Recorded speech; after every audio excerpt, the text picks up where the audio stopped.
हाँ जी, चलिए स्टार्ट करेंगे सेक्शन नंबर 245 क्लास एक्शन। ये सेक्शन एक नया सेक्शन है इस कंपनीज एक्ट 2013 के लिए, ठीक है। जो इससे पहले कंपनीज एक्ट था आपका 1956 वाला, उसके अंदर इस तरह की कोई चीज़ नहीं थी। तो इसका मतलब ये हो गया कि जो आपके पुराने टाइम में एग्ज़ाम में क्वेश्चंस आते थे वहाँ पे ये टॉपिक ही नहीं था, आपके लिए नया टॉपिक है, तो इसलिए थोड़ा सा इम्पॉर्टेंट है। ओके, इसमें से अभी इतने क्वेश्चंस नहीं है, बट आई एक्सपेक्ट कि आने वाले फ्यूचर में जो इसके अंदर से क्वेश्चन आएंगे एग्ज़ाम में डेफिनेटली आने चाहिए, राइट। तो सबसे पहले ये समझते हैं कि ये क्लास सेक्शन क्या चीज़ है।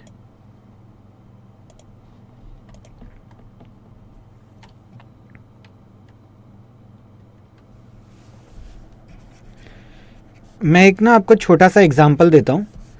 सपोज करो कि एक कोई बिल्डर है XYZ, ठीक है।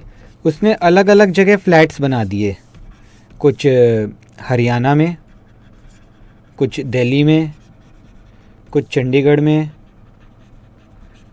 और कुछ आपका लेट से हिमाचल प्रदेश में, HP। ओके, नॉर्थ इंडिया का बिल्डर है। अब इस बिल्डर की प्रॉब्लम क्या है, ये बिल्डर ना मतलब फ्रॉड या चोर टाइप का आदमी है, कहीं पे भी काम ठीक से पूरा नहीं करता। लेट से हरियाणा के अंदर इलेक्ट्रिसिटी का इशू छोड़ दिया, ठीक है, बिल्डिंग बना दी लेकिन वहाँ पे पावर का बैकअप दिया ही नहीं। दिल्ली के अंदर लेट से उसने इलीगल कंस्ट्रक्शन कर दिया, 3-4 फ्लोर ऊपर एक्स्ट्रा बना दिए जिसकी वजह से फायर की NOC नहीं मिल रही और लोगों को पोजेशन नहीं मिल रहा। चंडीगढ़ में लेट से उसने सीवर का प्लांट ही नहीं लगाया, ठीक है। हिमाचल प्रदेश में उसने कंस्ट्रक्शन ही नहीं शुरू किया, मतलब लोगों से बस पैसा ले लिया और फ्लैट नहीं दे रहा, उन्हें रुला रहा, मतलब हर जगह अलग अलग तरीके से तंग कर रहे। अब क्या होगा अल्टीमेटली, इधर के जो बायर होंगे वो अलग हरियाणा में केस डालेंगे, इधर के बायर दिल्ली में डालेंगे, इधर के बायर चंडीगढ़ के कोर्ट में, इधर के बायर शिमला के कोर्ट में। तो सब जगह अलग अलग मतलब जो ग्रीवियंस है वो कॉमन है कि ये बिल्डर पैसे ले लेता है, काम पूरा ठीक से करके देता नहीं है, और अलग अलग जुरिस्डिक्शन में लोगों ने इसके ऊपर केस डाल रखे हैं। तो इसमें क्या होगा, अगर हम इसमें क्लास एक्शन की बात करें तो कोर्ट इन सभी केसेस को कंसोलिडेट कर देगा, एक कॉमन मुद्दा बनाएगा कि भैया ये बिल्डर है, ये अपना काम ठीक से नहीं करता है, ये पैसे ले लेता है लेकिन जो प्रॉमिस करता है वो डिलीवर नहीं करता, और इन सभी कॉमन केसेस को एक ही जगह पे परस्यू किया जाएगा ताकि फास्ट एक्शन लिया जाए बिल्डर के अगेंस्ट, और इन सभी को फटाफट जल्दी से जल्दी एक ही साथ सबको रिलीफ दिया जाए, ठीक है। इससे सबका टाइम भी बचेगा। टाइम जो जुडिशरी अलग अलग जगह पे अपना टाइम वेस्ट कर रही है एक ही केस को लेके कि एक ही बिल्डर है, तो चीज़ें समझ रहे हो इस तरीके से। तो क्लास सेक्शन का ये बेनिफिट होता है कि अलग अलग जुरिस्डिक्शन में जो केसेस हमने डाल रखे हैं वो सब हम कंसोलिडेट कर देंगे। मैं अभी आपको अब अपने नोट्स में लेके जाता हूँ।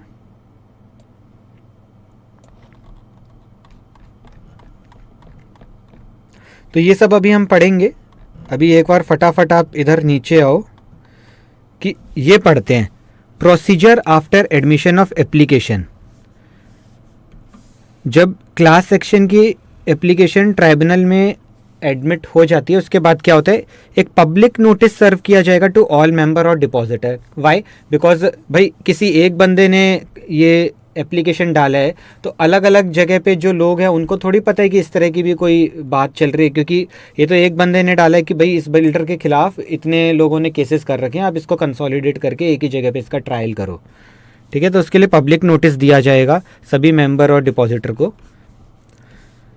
All similar application prevalent in any jurisdiction should be consolidated into single application. ये वही बात हो गई जो मैं आपको बोल रहा था, अलग अलग जुरिस्डिक्शन में जो जो केसेस चल रहे हैं उनको हम कंसोलिडेट करेंगे एक सिंगल एप्लीकेशन में। एंड मेंबर और depositor allowed to choose lead applicant वो shall be in charge of proceeding. और एक बंदा कोई अपॉइंट कर देंगे जो लीड करेगा इन सभी को, ठीक है। अगर वो एक बंदा हम डिसाइड नहीं कर पा रहे तो ट्राइब्यूनल ही डिसाइड करेगा कि कौन होगा वो एक बंदा। तो इन केस मेंबर और depositor unable to choose lead applicant then tribunal shall appoint a lead applicant. Simple सी बात है। 2 class action application for same cause shall not be allowed. हाँ भाई, नहीं तो फिर ये पूरे एक्सरसाइज का पर्पज ही डिफीट हो गया ना। जब आप एक ही केस दो जगह चला रहे तो फायदा क्या। कॉस्ट और एक्सपेंस, जो भी इसका कॉस्ट और एक्सपेंस होगा कौन बियर करेगा? ऑब्वियसली जिस कंपनी के अगेंस्ट आप कर रहे हो, जो भी जिसने भी मतलब person who is responsible for the oppressive act, okay, और any other person responsible for the oppressive act. तो क्लास एक्शन का जो पैसा है कौन देगा भाई? कंपनी देगी या जिस बंदे के खिलाफ हम केस चला रहे हैं, राइट? तो ये समझ में आया ये एक पॉइंट। चलो अब हम स्टार्ट करते हैं क्लास एक्शन। अच्छा एक और चीज़, तो क्लास एक्शन के अंदर भी हम जो ऑपरेशन हो रहा है उसके अगेंस्ट अपील फाइल कर रहे हैं ट्राइब्यूनल में, और ऊपर 241 और 244 में भी यही हो रहा है। तो फ़र्क क्या है दोनों में? फ़र्क कुछ भी नहीं है, ये एक ऑल्टरनेटिव ऑप्शन और मिल रहा है। इनफैक्ट 241 के अंदर सिर्फ मेंबर ही फाइल कर सकते थे केस। मैं आपको दिखाता हूँ, 244(5) था, 244(2), ये इसको पढ़ो। Any one or more member may make application on behalf of all member by obtaining written consent of other member. तो कौन एप्लीकेशन यहाँ पे दे रहा है? मेंबर। बट क्लास एक्शन के केस में कोई भी बंदा एप्लीकेशन फाइल कर सकता है। इट्स नॉट नेसेसरी कि वो मेंबर या डिपॉजिटर हो कंपनी का।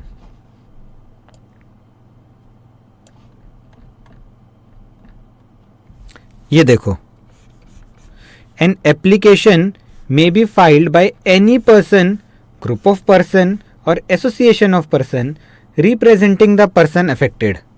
मैंने नीचे लिखा है please compare this with 244(2) under topic 3, मतलब जो मैंने आपको बताया। तो 241 और 44 के अंदर तो क्या है भाई, जो कंपनी का मेंबर है बस वही जा सकता है, बट यहाँ पे कोई भी व्यक्ति जा सकता है, ठीक है।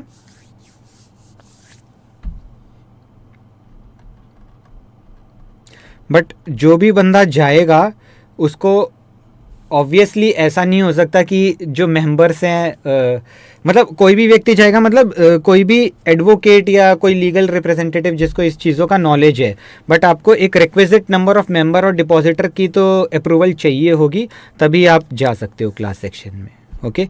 अब वो क्या है वो पढ़ते हैं। 245(1), अच्छा अब ये जो चीज़ है मैं एक बार आपको अपने नोट्स से पढ़ाऊँगा, जो मैंने हैंड रिटन नोट्स बनाए थे।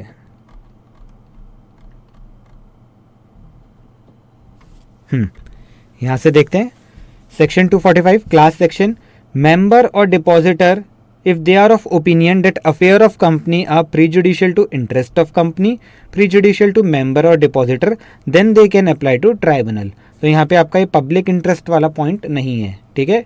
241 के अंदर आपका पब्लिक इंटरेस्ट भी था, बस इतना एक फ़र्क है, याद रखना। उसके बाद रिक्विजिट कितने नंबर ऑफ मेंबर होने चाहिए या डिपॉजिटर होने चाहिए, तो सबसे पहले मेंबर की तरफ देखते हैं। अगेन वही company with share capital, company without share capital. तो ऊपर हमने पढ़ा था one company without share capital में 1/5 होगा of total number of member, ये रहा, ठीक है। तो सेम यहाँ पे भी ऐसा ही है, 1/5 है of total number of member. उसके बाद कंपनी विद शेयर कैपिटल, तो सबसे पहले lower of not less than 100 member, ये भी सेम वैसा ही है। उसके बाद था आपका not less then 1/10 of total number of member, but यहाँ पे 1/10 की जगह है सिर्फ 5%, ठीक है, not less than 5% of total number of member. और उसके बाद ऊपर 241 में था आपका 1/10 of total issued share capital. यहाँ पे कैपिटल हम डिसाइड करेंगे लिस्टेड कंपनी है कि अनलिस्टेड कंपनी है। अगर अनलिस्टेड कंपनी है तो 5% होगा, लिस्टेड कंपनी है तो 2% होगा, ठीक है। और 5% of issued share capital in case of unlisted company, 2% of issued share capital in case of listed company. तो फर्क आपको ये याद रखना है भाई, ऊपर आपका था 100 1/10 1/10, यहाँ पे 100 5%, 5% 2%, इस तरीके से। अच्छा अब डिपॉजिटर के केस में तो ये सेम है जैसा ये आपने यहाँ मेंबर्स का केस पढ़ा। तो at least not less than 100 depositor, not less than 5% of total number of depositor, और not less than 5% of total deposit of company. तो यहाँ पे वो लिस्टेड अनलिस्टेड का कोई चक्कर नहीं है, बस टोटल 5% है, ये याद रखना है आपको, ओके। तो इधर तक कोई डिफ़िकल्टी नहीं है। अभी पीछे जो एक एग्ज़ाम में क्वेश्चन आया हुआ है वो इसी फैक्ट्स के बेस्ड पे है, तो इसको आपको याद रखना है। बट इसमें अभी और भी चीज़ें हैं जो मेरे को लगता है इंपॉर्टेंट है, अभी क्वेश्चंस आए नहीं उससे related, but in coming future ज़रूर आएंगे, ओके। अच्छा, अब ट्राइब्यूनल क्या क्या ऑर्डर दे सकता है वो आपने यहाँ पे 242 में पढ़ा था कि ट्राइब्यूनल की क्या क्या पावर है, वो क्या क्या ऑर्डर दे सकता है। तो ऐसे ही अब यहाँ पे हम पढ़ेंगे कि क्लास सेक्शन के अंदर ट्राइब्यूनल क्या क्या ऑर्डर दे सकता है। 3 चीज़ें आपको याद रखनी है। ट्राइब्यूनल एक तो रोक सकता है, रिस्ट्रेन, क्या क्या चीज़ों से रोकेगा वो हम अभी बताते हैं आपको। सेकंड, ट्राइब्यूनल डैमेजेस क्लेम करेगा, जो भाई जिस भी बंदे की वजह से हमें लग रहा है ऑपरेशन हुआ है उससे हम डैमेजेस क्लेम करेंगे, ओके। और थर्ड, ट्राइब्यूनल कोई भी रेजोल्यूशन को नल एंड वॉइड डिक्लेयर कर सकता है। तो रिस्ट्रेन, डिक्लेयर और क्लेम डैमेजेस 3 पॉइंट आपको याद रखने हैं। अब रिस्ट्रेन क्या क्या चीज़ें हैं। Tribunal can give order to restrain company from acts which is ultra vires of MOA AOA, मतलब कोई भी एक्ट जो कि आपका beyond the power of company है। कंपनी कहाँ से कैसे चलती है, एमओए एओए के थ्रू चलती है। अब उसमें कोई चीज़ लिख रखी है, उसके भी बियॉन्ड डैट अगर कंपनी कोई काम कर रही है तो फिर ट्राइब्यूनल रोक सकता है कंपनी को। या breach provision of MOA AOA, एक ही बात। Restrain company from act which is contrary to company law, restrain company from act which is contrary to resolution passed by member. तो अब आप प्रैक्टिकली देखो तो हम एमओए एओए की बात कर रहे हैं, कंपनी लॉ की बात कर रहे हैं, रिजोल्यूशन पास्ड बाय मेंबर्स की बात कर रहे हैं। तो प्रैक्टिकली जो आपकी कंपनीज है वो चलती ही इन्हीं के थ्रू है। सबसे पहले कंपनीज को कंपनी लॉ के एम्बिट के अंदर रह के काम करना है। उसके बाद जो कंपनीज है वो कैसे चलेगी, उनकी रूल बुक है एमओए एओए, ठीक है। उसके बाद अगर इसमें भी कोई चेंज वगैरह करना है या इसके एडिशनल में हमें कुछ चाहिए तो जो कंपनी के मालिक है, शेयर होल्डर्स, वो रिजोल्यूशन के थ्रू कंपनी को चलाते हैं, तो वो रिजोल्यूशन पास बाय मेंबर्स हो गया, ठीक है।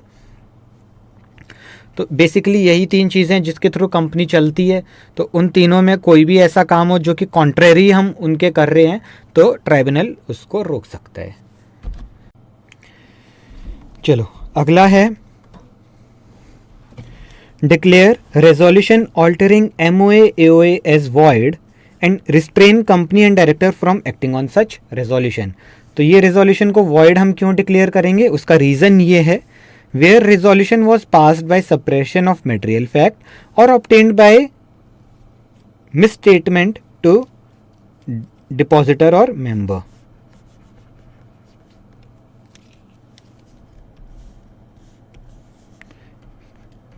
Suppression of material fact or obtained by misstatement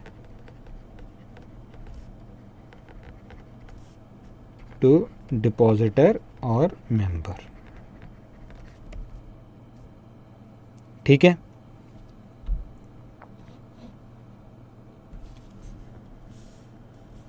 ये रीज़न है।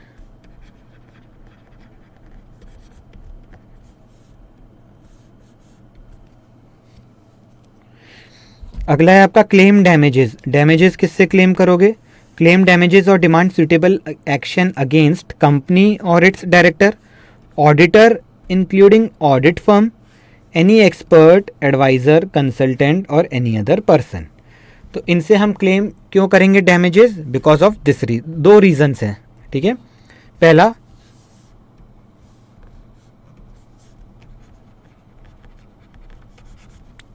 For fraudulent, unlawful, wrongful act और omission on their part, okay. Company और डायरेक्टर तीनों के लिए चीज़ें कॉमन है, कॉमनली एप्लीकेबल है तीनों के लिए, for fraudulent, unlawful, wrongful act और ओमिशन ऑन देयर पार्ट। फिर ऑडिटर और ऑडिट फर्म के लिए एक और रीज़न है, एक रीज़न ये हो गया, सेकंड रीज़न ये है फॉर इम्प्रॉपर और misleading statement in audit report, okay. और किसी भी एक्सपर्ट, एडवाइजर, कंसल्टेंट या एनी अदर पर्सन के लिए फॉर इनकरेक्ट और misleading statement made to company, ठीक है। तो ये आपको पॉइंट लिख के आना है एग्जाम में जब भी आएगा आपका इसका क्वेश्चन। मैं एक बार आपको ये दिखाता हूँ नोट्स में हमने इसको कैसे लिखा है।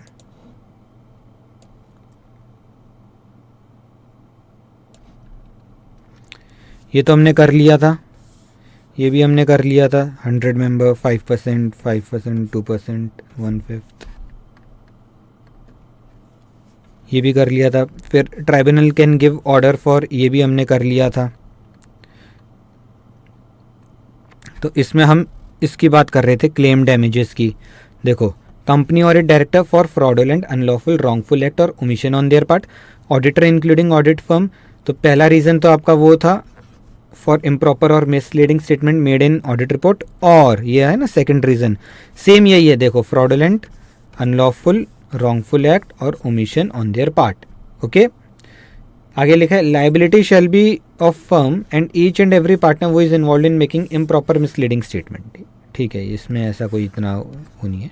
Expert adviser consultant for any incorrect और misleading statement made to the company, और अगेन वही फ्रॉडुलेंट, अनलॉफुल, रॉन्गफुल एक्ट और ओमिशन ऑन देयर पार्ट। तो आपको एक ये चीज़ तो कॉमनली याद रखनी है, ये जो लिखा है, ठीक है, और इसके अलावा ये एक एक पॉइंट और याद रखने हैं। ओके, तो ये हो गया आपका कि ट्राइब्यूनल ऑर्डर क्या क्या चीज़ को दे के कर सकता है। तो 3 चीज़ें आपको याद रखनी है, रिस्ट्रेन, डिक्लेयर और क्लेम डैमेजेस। रिस्ट्रेन में क्या है भाई, कंपनी किस किस चीज़ से चलती है, कंपनी लॉ से चलती है, रेजोल्यूशन पास बाय मेंबर से और एमओए से। तो उसके कॉन्ट्रावेंशन में कोई काम हो रहा हो कंपनी में तो उससे कंपनी को रोका जा सकता है। फिर डिक्लेयर, क्या डिक्लेयर वॉइड करोगे भाई, आप एमओए एओए को कोई रेजोल्यूशन पास करके चेंज कर रहे हो तो आप उसको नल एंड वॉइड कर सकते हो, बट आप उसको नल एंड वॉइड कब करोगे, जब वो रेजोल्यूशन पास किया गया धोखे से। ठीक है, जब वो रेजोल्यूशन पास हो रहा है by suppression of material fact या फिर obtained by misstatement to depositor और मेंबर। ओके, उसके बाद आप डैमेजेस क्लेम कर सकते हो। डैमेजेस अगेन आप किस किस से क्लेम कर सकते हो, कंपनी और उसके डायरेक्टर, ऑडिटर और उसकी ऑडिट फर्म, या expert, consultant, adviser, any other person. Damages कब क्लेम कर सकते हो, जब उन्होंने फ्रॉडुलेंटली, अनलॉफुली, कोई रॉन्गफुल एक्ट करके और कुछ ओमिशन करके धोखाधड़ी करी है कंपनी के साथ। ऑडिटर के केस में एक और पॉइंट है कि उन्होंने ऑडिट रिपोर्ट में मिसलीडिंग स्टेटमेंट डाली है। एक्सपर्ट के केस में उन्होंने कंपनी को इनकरेक्ट और मिसलीडिंग इंफॉर्मेशन प्रोवाइड करी है। ओके, तो यहीं तक आपको शॉर्ट नोट्स में याद करना है, क्योंकि इतना ये जो आपका पार्ट है मेरे को बहुत इंपॉर्टेंट लगता है, इसलिए इसको मैंने यहाँ पे लिखा है, ताकि जब आप कोई रिवीजन करो तो फटाफट ये चीज़ें आपकी रिकॉल होती रहे। अब हम वापस से अपने नोट्स में आ जाते हैं।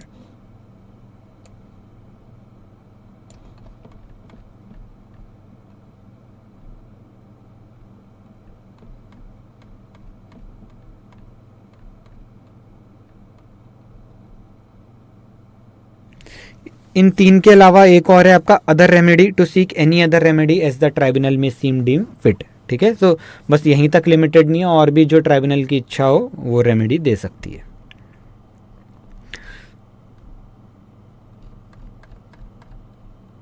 अब यहाँ से आपको नोट्स से ही पढ़ना है, मतलब इधर से प्रिंटेड नोट से, इसका मैंने कोई शॉर्ट नोट नहीं बनाया है। अब ये क्या क्या बचा है देखते हैं। अब कोई भी एप्लीकेशन ट्राइब्यूनल में हम देंगे, उसके 2 एस्पेक्ट्स हैं।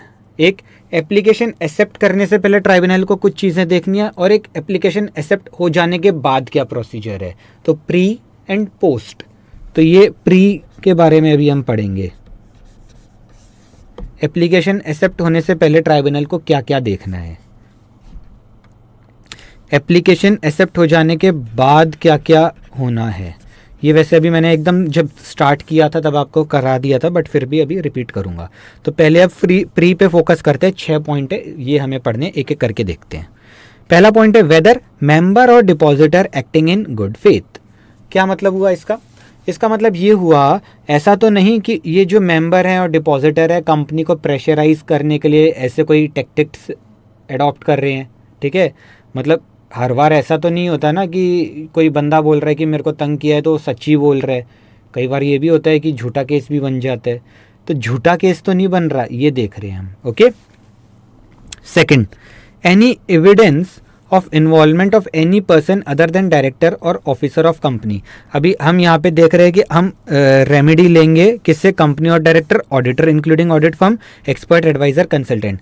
तो हम कह रहे हैं कि भाई ये कंपनी और उसके डायरेक्टर को छोड़ के बाकी जो है, भाई ये जो ऑडिटर है, हम चार्टर्ड अकाउंटेंट्स हो गए, ऑडिटर है, ऑडिट फर्म है, एक्सपर्ट है, एडवाइज़र है, इनका क्या कोई हमारे पास एविडेंस है कि ये लोग भी इन्वॉल्व हैं इसके अंदर। ठीक है, any evidence of involvement. Third है whether cause of action is one which member और depositor could pursue in his own right rather than through an order in this section. तो ये कह रहे हैं कि ऐसा तो नहीं है कि ये जो मैटर है वो बंदा मेंबर है या डिपॉजिटर है वो इंडिविजुअली उसका स्पेसिफिक मैटर है, इसको हम एक मतलब यूनिवर्सल मैटर बना के इसका क्लास सेक्शन के अंदर इसको हमें परस्यू करना ठीक नहीं है। वो बंदे का जो मैटर है, मान लिया जेन्युइन मैटर है, बट वो अपने आप भी उसको परस्यू कर सकता था। जैसे 241 बोल रहा हूँ, 241 और 244 जो ऊपर हम पढ़ रहे थे, मतलब वो मैटर इंडिविजुअली उसके अंदर ही परस्यू कर लेता, उसका क्लास सेक्शन लाने की कोई ज़रूरत नहीं थी। तो एक ये चीज़ हमको देखनी है, ठीक है। ट्राइब्यूनल ये देखेगा। Fourth, any evidence before tribunal that view of member और depositor who have no personal interest direct or indirect being proceeded under this section। यहाँ पे एक ना वर्ड ऐड कर देते हैं, इन द मैटर। यहाँ मैं ये कह रहा हूँ कि भाई हम उन मेंबर और डिपॉजिटर्स का व्यू भी देखेंगे जिनका इस पर्टिकुलर मैटर में कोई भी डायरेक्ट या इनडायरेक्ट इंटरेस्ट नहीं है, कि वो क्या बोलते हैं। इससे एक ना फेयरनेस और ऑब्जेक्टिविटी आ जाएगी कि ऐसा तो नहीं है कि भाई ये एक पर्टिकुलर ग्रुप सेट को ही प्रॉब्लम है, बाकियों को कोई प्रॉब्लम नहीं है, ठीक है। तो एनी एविडेंस बिफोर ट्राइब्यूनल, क्या चीज़ का evidence, that view of member और depositor who have no personal interest direct और indirect in the matter proceeded under this section. मतलब हम उन मेंबर और डिपॉजिटर का व्यू देखेंगे जिनका इस मैटर में वैसे कोई इंटरेस्ट नहीं है डायरेक्ट इनडायरेक्ट। तो उनसे पूछेंगे कि भाई हम ये एलिगेशन लगा रहे हैं कंपनी के अगेंस्ट, डायरेक्टर के अगेंस्ट, ऑडिटर के अगेंस्ट, आपको क्या लगता है, ठीक है। तो एक उनका भी हम नज़रिया देखेंगे। फिफ्थ और सिक्स्थ ये पॉइंट है कि भाई जो एक्ट या ओमिशन की हम बात कर रहे हैं, अगर that is within the power of company, हम यहाँ किसकी वैसे बात कर रहे थे, रेमेडी किसकी मिलेगी, एक्ट्स जो कि which are beyond the power of company, which are in contrary to resolution passed by company, which are in contrary to company law. But अगर कोई एक्ट है जो कि which is not in contrary, जो कि well within the power है of company and its director, तो वो तो इसके अंदर परस्यू होगा ही नहीं मैटर, ठीक है। तो whether the cause of action is an act और omission that is yet to occur, whether the act or omission could be authorized by company before it occurs, ratified by company after it occurs, ठीक है। तो अगर कोई ऐसा act या omission है जो कि अभी कंपनी ऑथराइज कर देगी या होने के बाद भी कंपनी उसको रेटिफाई कर सकती है, कंपनी मतलब कौन हो गया, शेयर होल्डर्स की जो बॉडी हो गई। उसके बाद है where the cause of action is an act और omission that has already occurred, ठीक है। वेदर द एक्ट और omission could be ratified by the company, मतलब ये है येट टू अकर, ये है ऑलरेडी अकर्ड। बात एक ही है, ये और ये पॉइंट एक ही चीज़ कह रहे हैं कि अगर कोई एक्ट और ओमिशन ऐसा है जिसको कंपनी रिजोल्यूशन, ऑर्डिनरी रिजोल्यूशन या स्पेशल रिजोल्यूशन पास करके ओके कर सकती है या जो भी कर देगी, तो वो मैटर आपका ट्राइब्यूनल नहीं देखेगा, ओके। मतलब इसकी जो लैंग्वेज है ना थोड़ी सी टिपिकल है। मैंने आपको जो एक्सप्लेनेशन दी आप चाहे तो अपने वर्ड्स में भी लिख लेना, और एग्ज़ाम में आएगा तो बस जो आपको दिमाग में रह जाए वो लिख दो, कोई दिक्कत नहीं है इसके अंदर। मतलब वर्ड टू वर्ड उतारने वाली ऐसा कुछ हाय तौबा मत मचाना, ठीक है।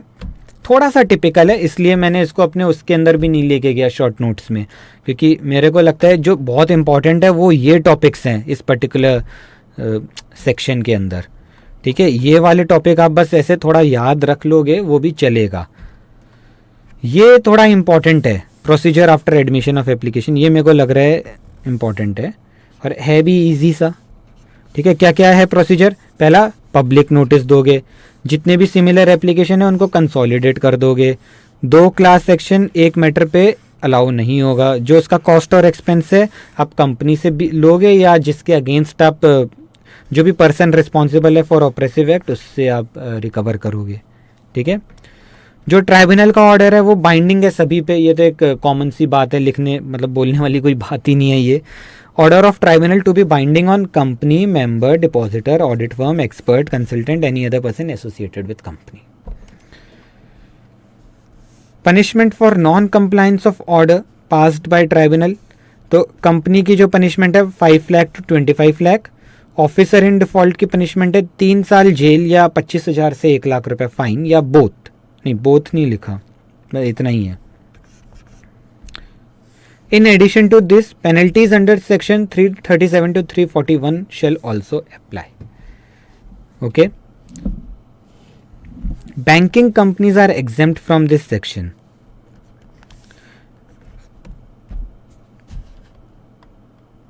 देखो एक बात ध्यान रखना, यहां लिखा है सिर्फ बैंकिंग कंपनीज एग्जेम्प्ट है, एनबीएफसी एग्जेम्प्ट नहीं है। एनबीएफसी हो गया जैसे आपका एग्जांपल डीएचएफएल, जो कि अभी रिसेंटली सेम केस वहीं पे हुआ है। डीएचएफएल ने क्या किया, लोगों के पैसे खा गया।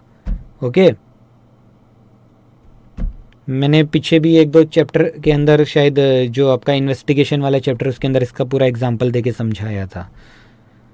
तो एनबीएफसी जो हो गए नॉन बैंकिंग फाइनेंशियल कंपनीज, वो एग्जेम्प्ट नहीं है, ये ध्यान रखना। हो सकता है इस पे कोई एमसीक्यू आ जाए, कोई छोटी सी बात है, ठीक है। बैंकिंग कंपनी एग्जेम्प्ट है। फ्रिवोलस एप्लीकेशन केस, भाई अब अगर कोई बंदा जैसे अप्लाई कर रहा है इसके लिए क्लास सेक्शन के लिए, जैसे यहाँ लिखा है ना पहला पॉइंट, वेदर मेंबर और depositor acting in good faith, tribunal ने पकड़ लिया कि ये तो बदमाशी कर रहे हैं, ये तो कंपनी को ब्लैकमेल करने के लिए उसने ये केस डाला है, ठीक है। तो फिर क्या होगा, उसकी एप्लीकेशन रिजेक्ट होगी। Where application filed before tribunal is found to be frivolous, मतलब फालतू की एप्लीकेशन, तो tribunal shall reject the application and record the reason in writing and make an order that applicant shall pay to opposite party such cost not exceeding 1 lakh rupees, 1 lakh रुपए का fine तक और लगेगा। Representative में file application on behalf of affected person, वो यहाँ पे मैंने आपको पढ़ाया कि एन एप्लीकेशन में be filed by any person, group of person, association of person representing the person affected, मतलब बेसिकली कौन ये सब काम करेगा, एडवोकेट ही करेगा ना, तो फर्म ऑफ एडवोकेट्स वो अलाउड है उनको, बट उनके पास ये जो कंसेंट होना चाहिए, मतलब एटलीस्ट इतने बंदे होने चाहिए उनके पास, तभी वो जा सकते हैं ट्राइब्यूनल में directly.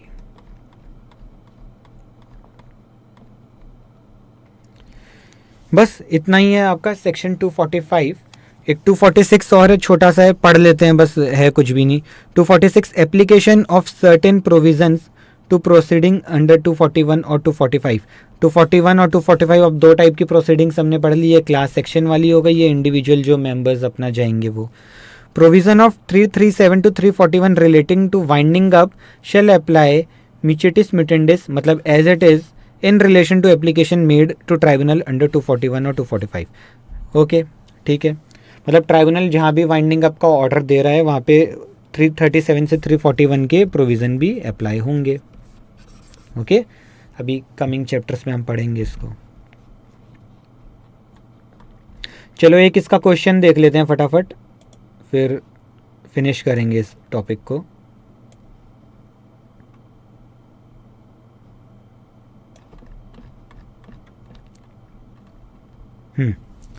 Question number 18, messrs Sunshine Oil Limited a listed company as at 31 March 2018। देखो लिस्टेड कंपनी है, ठीक है, तो कितना होना चाहिए, 2% ऑफ इशूड शेयर कैपिटल या 2% ऑफ टोटल डिपॉजिट, इतने बंदे चाहिए अपने को, मतलब और भी हैं 100 member, 5% of total number of member भी है, बट इसके साथ वो 2% वाला केस है।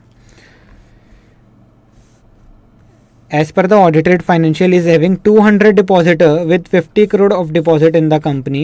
Out of the total 200 depositors, 20 depositor of the company have formed a group and have appointed Mr. Ram, a practicing advocate who is not one of the depositor, as their representative to file an application in the NCLT to bring a class action suit against the management of the company, as they are of the opinion that the management and conduct of affair of company are being conducted in a manner which is prejudicial to the interest of depositor, being oppressive. Will the application of Mr. Ram be admitted by honorable tribunal? Discuss with reference to the provision of Companies Act. तो अब इसके अंदर देखो, एक तो बात ये हो गई कि हम डिपॉजिटर्स के कॉन्टेक्स्ट में बात कर रहे हैं, ठीक है, तो डिपॉजिटर्स के कंटेक्स्ट में हम बात कर रहे हैं, तो क्या आपका था मिनिमम कितने होने चाहिए, 100 डिपॉजिटर होने चाहिए, तो ये कितने हैं 20, तो छोड़ दो।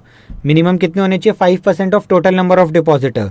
तो टोटल हैं आपके 200 डिपॉजिटर, 200 का 5% हो गया 10, तो 10 से तो ज़्यादा है, ठीक है, तो ठीक है अप्लाई कर सकते हैं। और तीसरा था आपका मिनिमम होना चाहिए 2% ऑफ टोटल डिपॉजिट। तो टोटल डिपॉजिट तो यहाँ पे बता नहीं रखा, बस ये बता रखा है कि अच्छा टोटल डिपॉजिट बता रखा है 50 करोड़ है, बट ये 20 डिपॉजिटर के पास कितना डिपॉजिट है ये नहीं बता रखा। तो कोई बात नहीं, इससे हमें फ़र्क नहीं पड़ता, बिकॉज हमारा नंबर ऑफ मेंबर है मिनिमम 10 चाहिए थे, 20 हैं, उससे क्राइटेरिया सेटिस्फाई होता है। ओके, सेकंड इनका कंटेंशन क्या है क्वेश्चन में कि इन्होंने राम को अपॉइंट किया है, वो is not one of the depositor.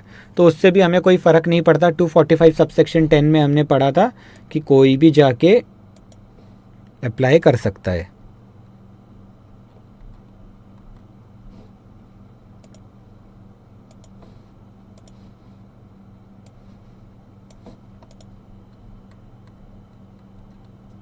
ये पढ़ा ना, तो ये आपको लिख के आना पड़ेगा एग्ज़ाम में। ओके, और एक आप ये बता के आएंगे, ये बता के आना है आपको। ओके, बस इसके बेसिस पे आपका आंसर बन जाएगा, सिंपल सा था। अब सजेस्टेड में क्या दिया था वो देख लेते हैं एक बार। Messrs Sunshine Oil Limited a listed company as per the audited financial having 200 depositor with 50 crore of deposit, out of total 220 depositor have formed a group to bring, ठीक है, ये तो फैक्ट्स ऑफ द केस ही बता दिए। 245(3) subsection, ठीक है, एक मिनट, ये section prescribed that the requisite number of depositor to file an application shall not be less than 100 और not less than such percentage. तो ये ना अमेंडमेंट आ गया था इसमें। ओके, ये पुराना है आपका, मार्च 2018 के टाइम का क्वेश्चन था, उसके बाद इसमें अमेंडमेंट आया था और वो 5% वाला पॉइंट आ गया था, तो इसलिए मैंने इसको यहाँ पे काट रखा है। तो आपको तो अपना जो अभी अमेंडेड मैंने पढ़ा दिया वही लिख के आना है, टेंशन की कोई इसमें दिक्कत नहीं है। Further as per section 432 a party to any proceeding or appeal before tribunal or appellate tribunal as the case may be may appear in person or authorize one or more chartered accountant। ठीक है, ये extra point है, आप लिखना चाहो तो लिख के आ सकते हो, बट ये आपका सेक्शन 245 से रिलेटेड कुछ भी नहीं है। 245 में अलग से ही आपको अलाउ कर रखा है 245(10) में, तो अगर सिर्फ इतना भी लिखते तो that would be enough. Okay, 245(10) में एन एप्लीकेशन में बी फाइल्ड वगैरह वगैरह। तो in view of the above application of mister Ram who is representative of depositor will be admitted by honourable tribunal provided requirement of minimum number of filing is fulfilled. हाँ, वो तो fulfil हो ही रही है, अब हमने देख लिया। ओके, तो ये आपका क्वेश्चन था, ये इसलिए करा दिया ताकि कल को आप अपने आप से पढ़ते सजेस्टेड में और आप बोलते सर यहाँ पे ये क्या लिखा है, क्योंकि सजेस्टेड तो अब चेंज नहीं होने वाले, वो तो पुराने एक्ट के अकॉर्डिंग लिखा हुआ था, तो इसलिए मैंने आपको बता दिया। इन फ्यूचर इस पर्टिकुलर टॉपिक से और क्वेश्चंस आते रहेंगे तो ऐड करते रहेंगे, कोई इशू नहीं है, ठीक है। That's all in this chapter, chapter number 6, prevention of operation and mismanagement. तो बहुत इजी सा सिंपल सा चैप्टर था।